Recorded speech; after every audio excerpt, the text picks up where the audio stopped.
ಈಗೆಲ್ಲ parliamentary affairs minister ಅವೆಲ್ಲ discuss ಮಾಡಿದ್ವಿ. ನಾಳೆ ಕ್ವಶನ್ ಅವರನ್ನ ಮುಂದೆ ಹಾಕಿ ಉತ್ತರ ಕರ್ನಾಟಕದ ಸಮಸ್ಯೆಗಳ ಬಗ್ಗೆ ಚರ್ಚೆ ಮಾಡೋಣ ಅಂತ ಅವರು ಸಲಹೆ ಕೊಟ್ಟಿದ್ದಾರೆ.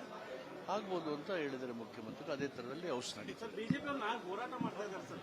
ರೈತರನ್ನ 25,000 ಜನ ಸೇರಿಕೊಂಡು ಸರ್ಕಾರ ರೈತ ವಿರೋಧಿ ಅಂತ ಹೇಳಿ ನಾಳೆ ಹೋರಾಟ ಪ್ರತಿಭಟನೆ ಮಾಡ್ತಾ ಇದ್ದಾರೆ ಸರ್. ಈ ಹೋರಾಟದ ಧ್ವನಿಯನ್ನ ಕೇಂದ್ರ ಸರ್ಕಾರ ತಲುಪಿಸಿದ್ರೆ ಅವ್ರು ಏನ್ ಮಾಡ್ಬೇಕು ಕೇಂದ್ರದವರು ಅಂತ ಹೇಳಿದ್ರೆ ಸಂತೋಷ. ಸರ್ ಇನ್ನೊಂದು ಸರ್, ಕಾಂಗ್ರೆಸ್ ಪಕ್ಷದಲ್ಲಿ ಗೊಂದಲ ಮುಂದುವರೆದಿರುವಂತದ್ದು.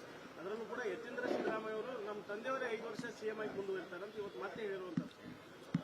ಕಾಂಗ್ರೆಸ್ ಅವ್ರಿಗೆ ಯಾವುದೂ ಗೊಂದಲ ಇಲ್ಲ ಸರ್. ಎಲ್ಲೋ ಹೈಕಮಾಂಡ್ ಮಲಾಮತಕ್ಕೆ ಮುಂದಾಗಿತ್ತು ಸರ್. ಮತ್ತೆ ಯತೀಂದ್ರ ಅವರು ಹೇಳಿಕೆ ಗೊಂದಲ ಸೃಷ್ಟಿ ಮಾಡಿದ್ದಾರೆ. ಯಾವ ಗೊಂದಲ ಇಲ್ಲ ಬಿಡ್ರಿ. ಸಿಎಂ ಬದಲಾವಣೆ ಯಾವಾಗ? ಗೊಂದಲ ಇಲ್ಲ, ನಡೆಯಪ್ಪ. ಉತ್ತರ ಕರ್ನಾಟಕ ಚರ್ಚೆ ನಡೀತಾ ಇದೆ.